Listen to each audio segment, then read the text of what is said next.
90-е. На мяжы немагчымага. Час рэч даволі умоўная, асабліва ў тым, што тычыцца культуры. Як трапна адзначыў калісьці Боб Дылан, 60-е пачаліся напрыканцы 50-х, а скончыліся дзесьці ў 68-м. Чаму?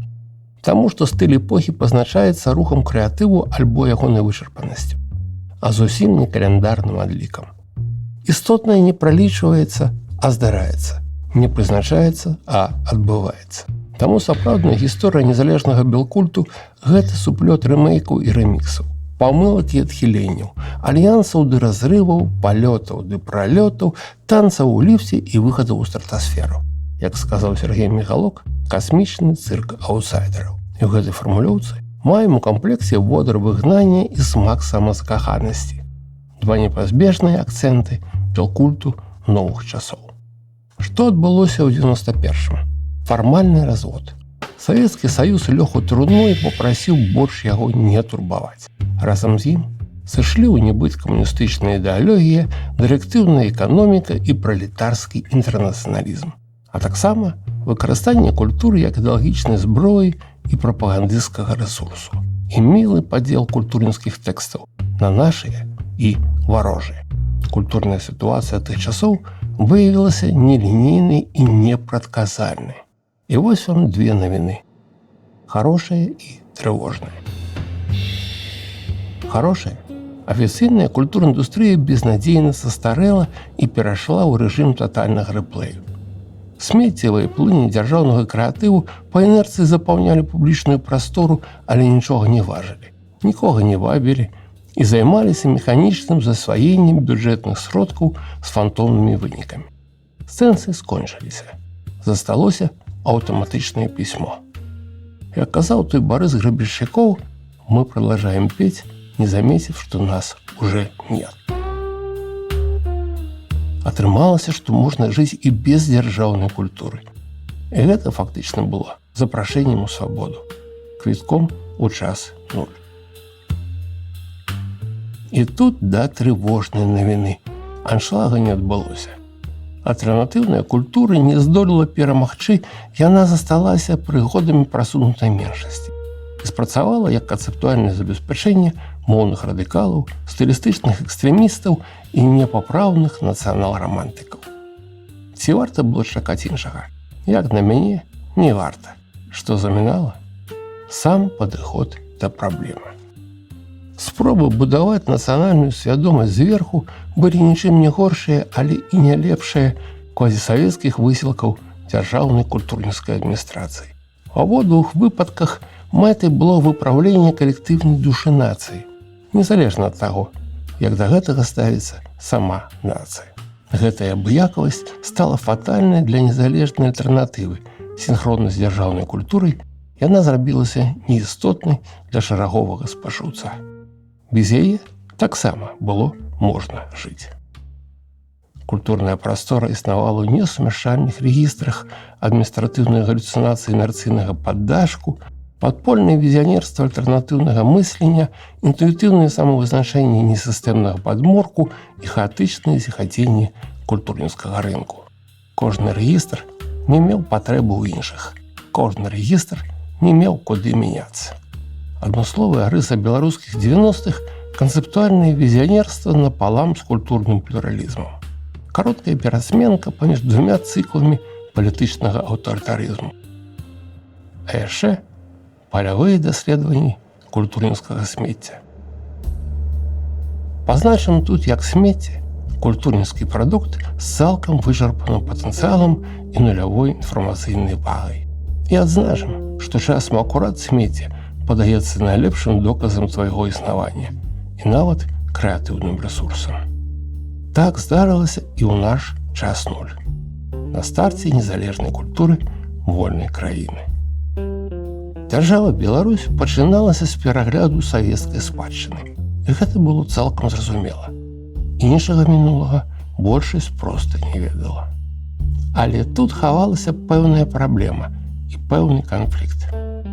Тое, што лічылася ў Чырвонай імперыі беларускім культурніцкім мейнстрымам, Праўладныя выдавецтвы і творчыя саюзы, калгасныя спевы, партызанскае кіно, Бураціна з чырвоным каптурком і дзяржаўны вакальна-інструментальны ансамбль песняры – усё гэта мела сэнс адзінай у якасці лакальнага сегмента савецкага ладу. Лад сышоў, а сегмент застаўся.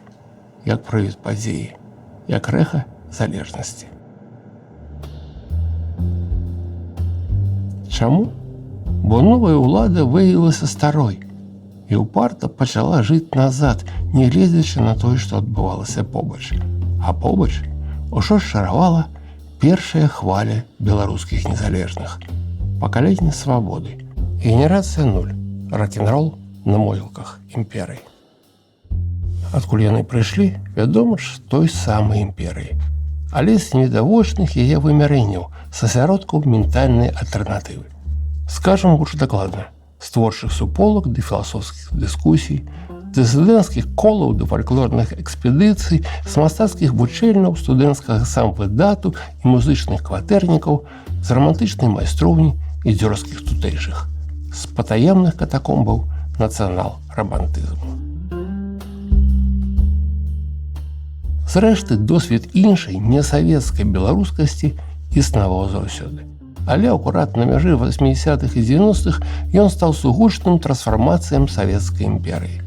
Альтэрнатыва змагалася за ўладу, у суседзяў былыя маргіналы рабіліся прэзідэнтамі, і наша ментальная партызанка нібыта таксама атрымала права на публічны легалайз. З чаго пачаць? Ясная справа з культуры.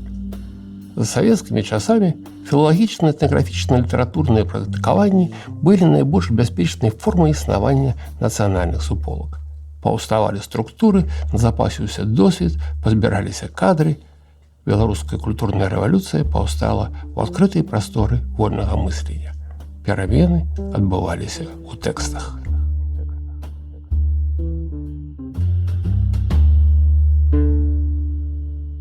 Некалькі прынцыпова значных крокаў у гэтым полі адбыліся яшчэ на пачатку дзесяцігоддзя. У 91-м Сергей Дубавец з суполкай аднавілі выданне легендарнай газеты «Наша Ніва» і ператварылі яе ў сапраўдны інтэлектуальны клуб новай эпохі. Наша ніўская беларускасць была не проста жывой. Яна была разумнай, прыгожай, глыбокай ды кайфовай. Дубавец друкаваў выбуховую публіцыстыку, маштабную прозу і рок-тэксты. Трапіць у Ніву марыў кожны разумнік. Яна вызначала вектар руху і базавыя прыярытэты. Фактычна размова ішла пра дызайн постсавецкай нацыі. Амаль сінхронна у 92-м паўстаў зусім іншы, але не менш важны рускамоўны праект «Беларуская дзелавая газета». Яе сатэліт – газета «Імя».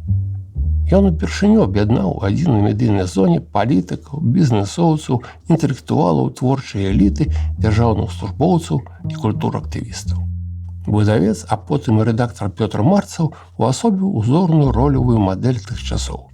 Лоўкі-дзялок, выдатны менеджер, палітычны гулец, баявы журналіст, трапны аналітык, плейбой па жыцці і безнадзейны рамантык у адным флаконе. Тады падавалася, што краіна чакае менавіта такіх герояў. Тады падавалася, што ім належыць будучыня. Пачатак 90-х увогуле час падвойных ілюзій. Адным здаецца, што ўсё акей і мы перамаглі, бо аднавілі чырвона-белы сцяг, свабоду слова і пагоню. Але шчасця няма. Другія хочуць у стары СССР і мараць адкруціць усё назад. Туды, дзе гарэлка за 3,62 і кілбаса за 2,10. І шчасця зноў няма. У абодвух выпадках пажаданая будучыня ёсць прымроеным мінулым. І таму в абодвух выпадках будучыні не існуе. Ёсць разнабакова накіраваныя плыні ілюзій. Казка на казку, відавочная, неверагодная.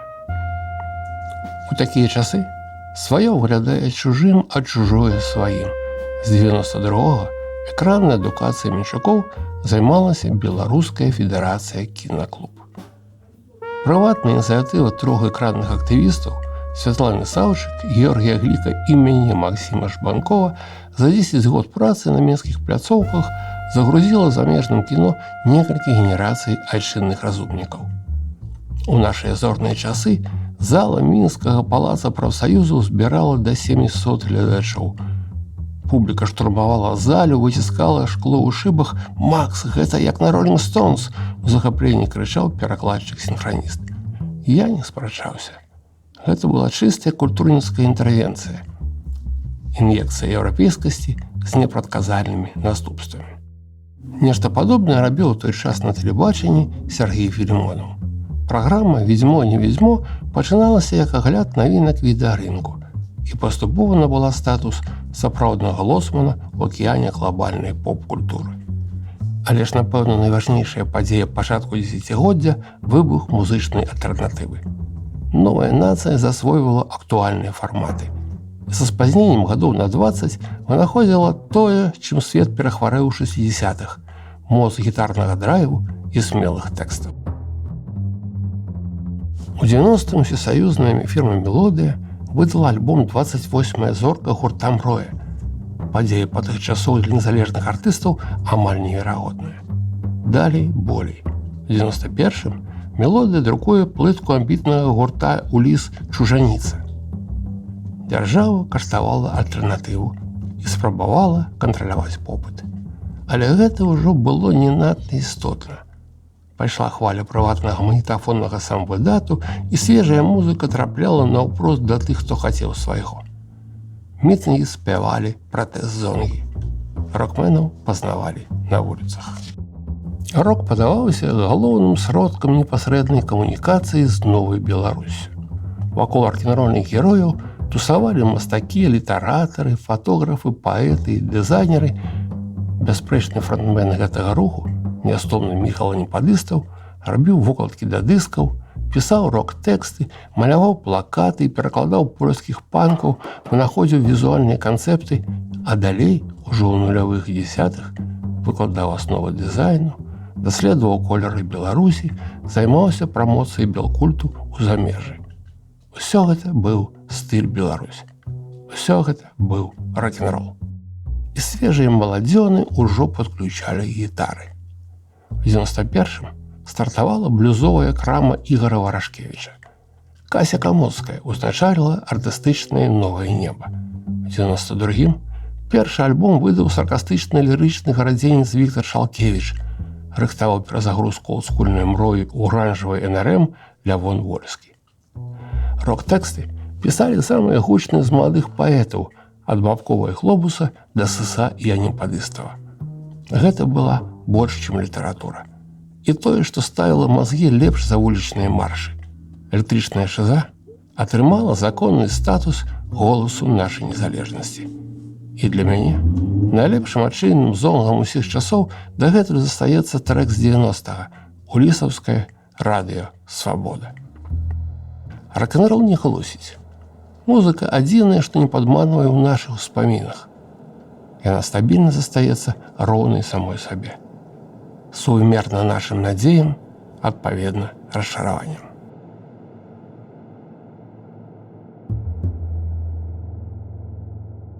Ідэйныя спрэчкі тых часоў – гэта вайна меншасцяў. Канфлікт двух рэакцыйных праектаў – праўладнага і адраджэнскага. Галоўнае ўжо адбылося. Яго варта аднавіць ды адрадзіць, каб абранае мінулае зрабіць сваёй будучыняй. Але ў гэтай схеме не хапае істотнага чынніка – самой эпохі, якая валіць далей насуперак усім канцэптам і мае права нічога не ведаць пра нашыя мроі. Легенды 90-х былі аднолькава несумяшальнымі з нізавымі трансфармацыямі грамадства і таму не маглі перамагчы. Глядзіш на неба, а там пустэча. Таму натуральны стан свядомасці – трывожнае чаканне. Таму нармальны выбар сон у трамваі. Таму надзейны прытулак – незалежная рэспубліка мроі. Класічны незалежніцкі беларок адчыняе фортку дазорнага неба, каб хуценька яе прычыніць. Інакш са сказняком давядзецца нешта рабіць. Гэта музыка партызанкі, супрацьстаянне без перамог. І адсюль ёсць два шляхі: падвышаць драматызм альбо спрашчаць кантэнт, гуляцца ў канцэптуалістаў ці ў забаўляльнікаў. Часам у межах аднаго альбому, часам у межах аднаго трэку.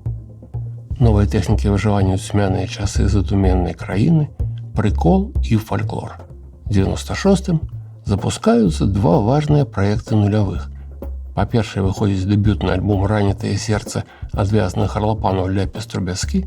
Па-другое, музыка і даследчык Іван Кірчук стварае этна-фьюжн гурт «Троіца». Вось вам і два вектары выязнога руху – усход і загад. У Маскву гонім дваровы попс, у Брюссель шаманскі кайф. Тут амаль блатнячок, там лесні джет-ратал. Будучыню зноў вырабляюць не ў Мінску.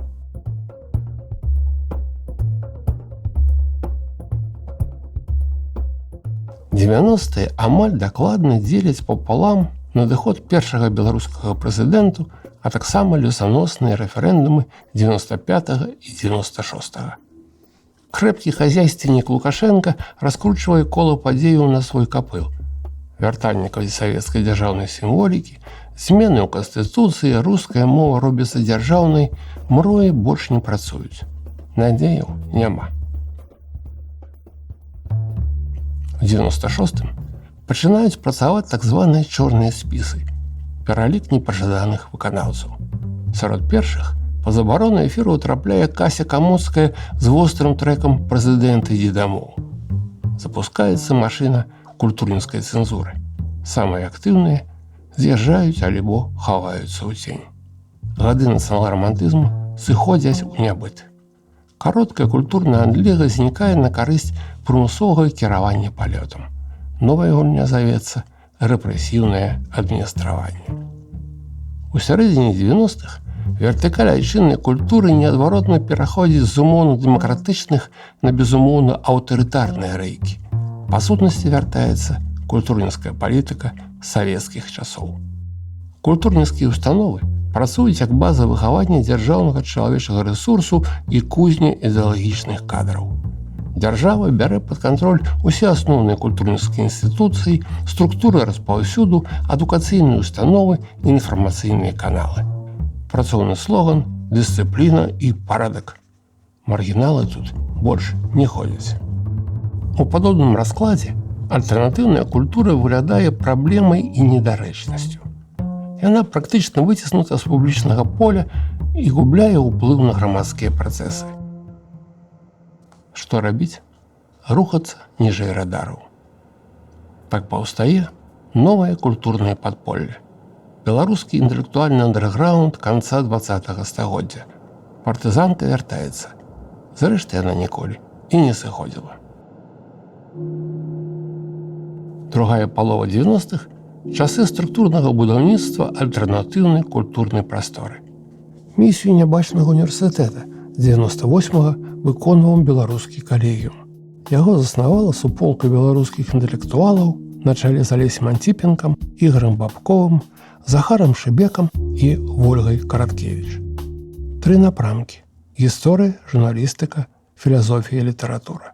Зорныя выкладчыкі, невыпадковыя студэнты і творчая майстроўня для будучай культурніцкай эліты нулявых.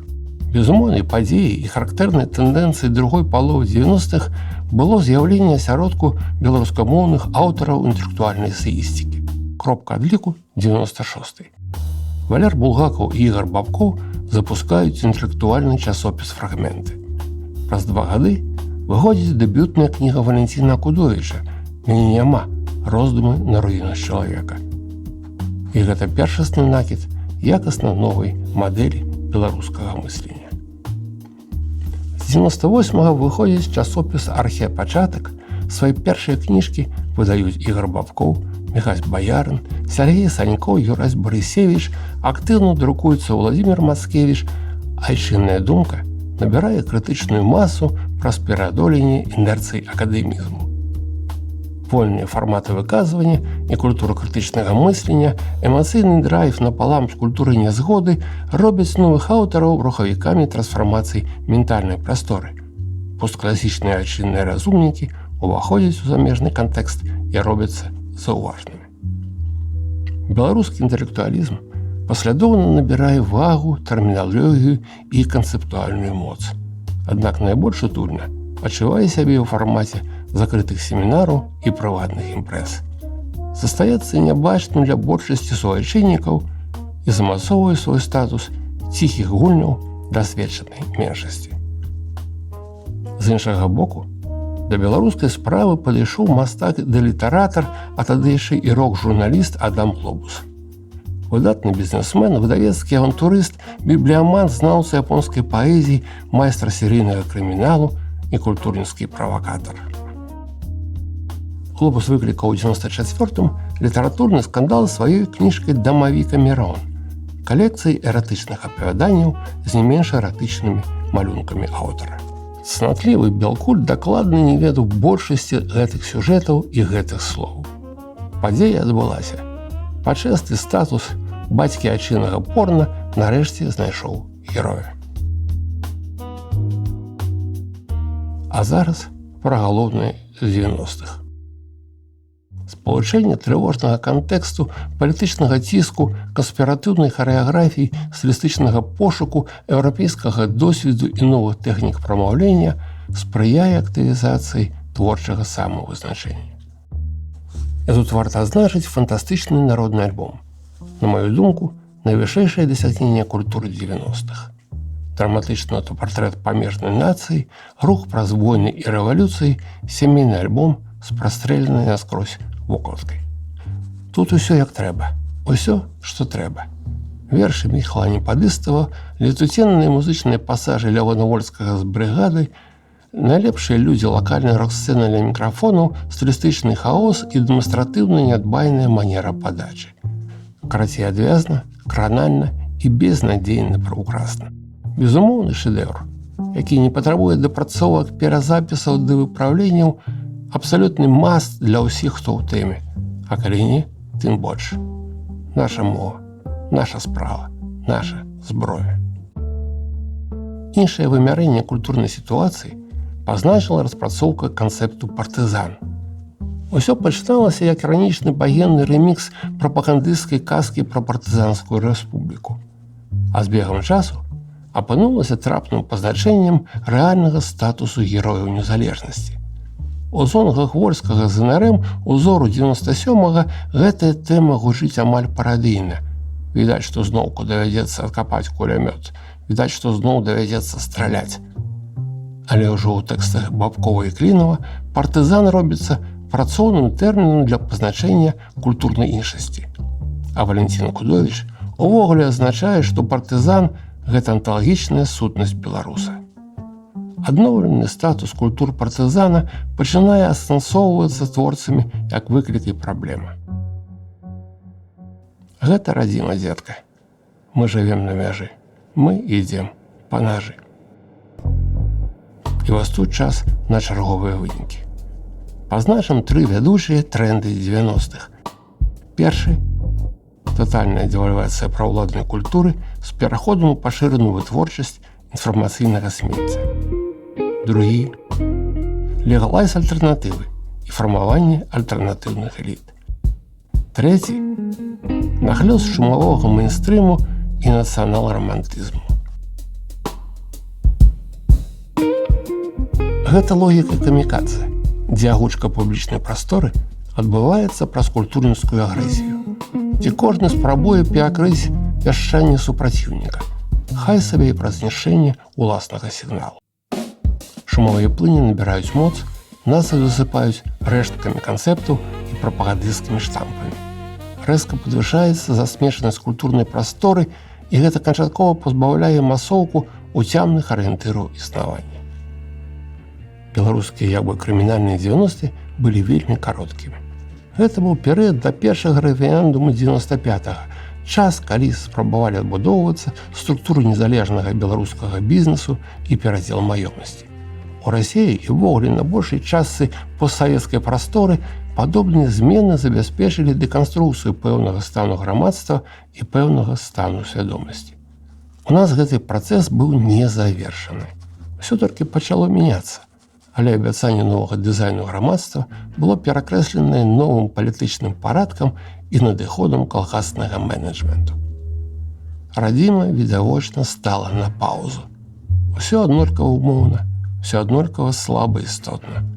Улада не мае народа, народ не мае ўлады, альтэрнатыва не мае нават сябе і сыходзіць у нізавы актывізм. Краіна Беларусь такім чынам набывае ў 90-х цалкам нечаканы рэсурс – нябачную культуру часоў незалежнасці. Культура-дызайн ператвараецца ў міфатворчасці парад атмасферных эфектаў. Індустрыі няма, ёсць легенды і функцыянеры. І калі вам патрэбны маркеры для культуры 90-х, дык вось – рынкавая перабудова інфармацыйнай пустэчы, прыватызацыя савецчыны з далікатным пераходам у культурніцкі аўтарытарызм. Казалі, што ёсць жыццё пасля саветаў? Дакладна. Але і пасля беларушчыны таксама. Дысідэнцтва ператвараецца ў праўкраснае пісьменства, а асаловае супастаянне ў гастрольныя туры. Культура-дызайн сыходзіць у словы, бо больш яго няма куды падзець. Пераразмеркаванне сімвалічнай маёмасці робіцца змаганнем за мову, каб пакінуць пытанне пра ўладу калгасным авантурыстам. Кожны з паверхаў культурнай вертыкалі слухае адно сам сябе і па-партызанску аціскае ад рэсурсных каналаў, фацэтаў з канкурэнтных атрадаў. 90-е шмат абяцалі і яшчэ больш прыснілі. Прынеслі магчымасці і кантакты, а разам з імі канец ілюзій, барацьбу за рэсурсы, палітычную эміграцыю і вулічны супраціў. Межы выявіліся ўмоўнымі, поспехі таксама. Альтэрнатыва робіцца бізнесам, былая агульная справа стосам прыватных праектаў. Дзяржкульт працягвае танчыць, не прыходзячы ў свядомасць, Беларусьфільм у коме, але ніхто не заўважыў, мастакі і рокмены робяцца выязнымі, каб зразумець сябе як культурніцкую анамалію і экзатычны прадукт. Разумнікі спрабуюць гандляваць сабой. Краіна высвятляе, навошта ёй незалежнасці, што рабіць з Расіяй. Гучыць заклік думаць Беларусь, аднак слаба зразумела, як, куды і навошта. Ёсць незалежная прэса, але палітыка застаецца ў руках былых камсамольскіх функцыянераў. Народ рвецца глядзець Фасбіндера і Джармана і сінхронна шалее ад дваравых распеваў Ляпіса Трубецкога. Но ўздагон Акудовічу можна азначыць: агулам дзіўна не тое, што мяне няма, бянтэрыць, што краіны таксама неяк не бачна. Пытанне з 90-мі не ў тым, што яны адбыліся. Пытанне ў тым, што яны пачыналіся як гераічнае рок-шоу, каб скончыцца вульгарным святам камбайнераў. Белкульт 90-х бачыцца правінцыйным вакзалам. Тут не жытло, а транзіт, усё наскрозь, усе часова, адзіныя свае мянты і кантрабандысты. Сюды ўвесь час пралятаюць ідэі, з'язджаюць асобы, цягнікі валяць ва ўсе бакі, квіткі такія прыгожыя, красіць спяваць, ёсць час зваліць, і амаль не бачна сэнсу заставацца.